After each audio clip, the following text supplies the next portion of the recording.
Bonjour BC2! Aujourd'hui, le Comité Développement durable vous parle de la maison non toxique. En cette période où nous passons beaucoup de temps à la maison, pourquoi ne pas en profiter pour revoir nos habitudes? On entend souvent que les produits de consommation courante créent énormément de déchets et ils polluent l'environnement. Il est aussi très important de se rappeler que beaucoup sont dangereux pour notre santé et celle de la planète. En fait, les toxines présentes dans certains produits ont un impact sur le corps humain au contact direct, mais aussi lorsqu'ils se retrouvent dans la terre, dans l'eau et dans les animaux, puisqu'on en consomme les résidus par après. La liste des toxines est longue et démontre encore une fois à quel point il est important d'être conscient et responsable de ce que l'on consomme. Au cours de la vidéo, n'hésitez pas à peser sur pause lorsque vous voulez plus de détails et n'oubliez pas de faire quelques recherches par vous-même sur les produits que vous avez à la maison.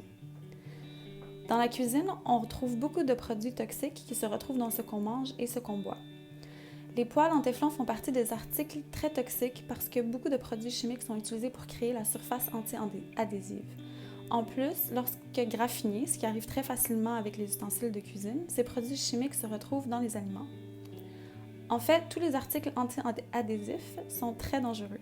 Les mêmes produits chimiques se retrouvent dans certaines soies dentaires et brosses à dents et dans les produits d'emballage alimentaire, dont les emballages pour emporter. Le nylon et le silicone de mauvaise qualité ne sont pas faits pour être chauffés. À la chaleur, ils fondent et se retrouvent dans la nourriture.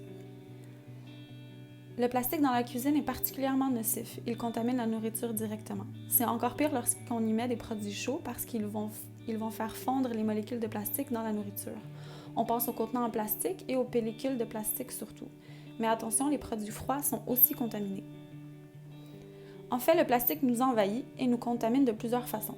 Le plastique, c'est rarement un choix responsable ni pour notre santé ni pour la planète. Pensez aussi à ce dans quoi vos aliments sont emballés à l'épicerie.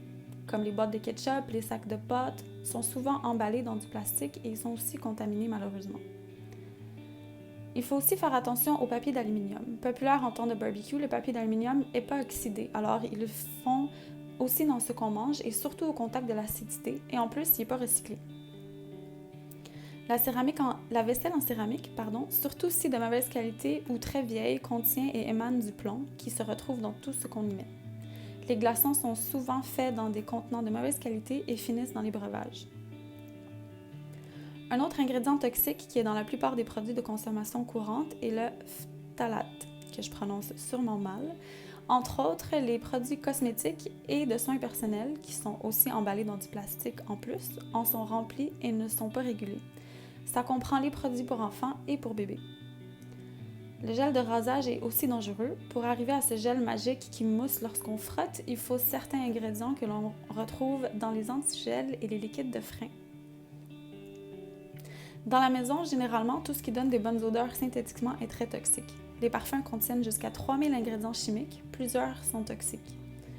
Les belles chandelles qu'on aime tant sont aussi dangereuses que les cigarettes pour la santé parce qu'il ne faut absolument pas brûler des parfums synthétiques. Heureusement, il y a des chandelles à la cire d'abeille parfumées à l'huile comme alternative. Et les assainisseurs d'air, comme ceux de Febreze, contiennent jusqu'à 89 contaminants, plusieurs qui sont cancérigènes. La peinture est un sujet qui revient souvent également. Il faut choisir de la peinture qui ne contient pas de composés organiques volatiles. D'ailleurs, la peinture qui s'effrite est dangereuse parce qu'elle relâche du plomb dans l'air et il ne faut surtout pas la gratter pour l'enlever, ça ne fait qu'accélérer la contamination. Les produits de nettoyage représentent le comble des produits toxiques. Il s'agit d'un sujet en soi dont on pourrait parler longtemps. Que ce soit les détergents à lessive ou à vaisselle, les nettoyants pour toilettes, les nettoyants anti-moisissure et tous les autres, en fait, contiennent plus de 84 000 toxines en tout qu'on retrouve à tous les jours, qu'on respire, qu'on touche et qui se rendent aussi directement dans l'eau. D'ailleurs, les feuilles de séchage sont parmi les éléments les plus toxiques à la maison. Ils sont remplis de parfums et de composés organiques volatiles. Il faut absolument les remplacer par des boules à la laine qui font le même travail, mais naturellement.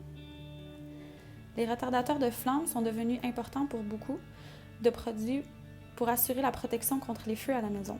Malheureusement, il est beaucoup plus difficile de les éviter car on les retrouve dans les meubles, les textiles, les jouets, les produits pour bébés, mais ils ont plusieurs effets nocifs sur la santé et sur le développement des enfants.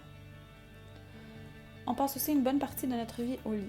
Dans la chambre à coucher, les matériaux synthétiques sont à éviter parce qu'ils contiennent des produits chimiques que l'on respire au coucher. Il faut choisir des produits biologiques, par exemple en coton ou en bambou. Dans le jardin, c'est l'utilisation des pesticides qu'il faut absolument éliminer. Les pesticides communs à la maison sont utilisés pour tuer les mauvaises herbes et les insectes, entre autres sur les animaux de compagnie, comme pour les tiques par exemple. Et ils sont reconnus pour causer le cancer.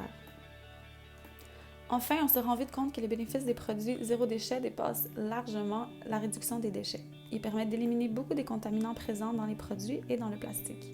On vous encourage à opter pour ces alternatives adaptées pour les besoins ménagers et les soins personnels quotidiens.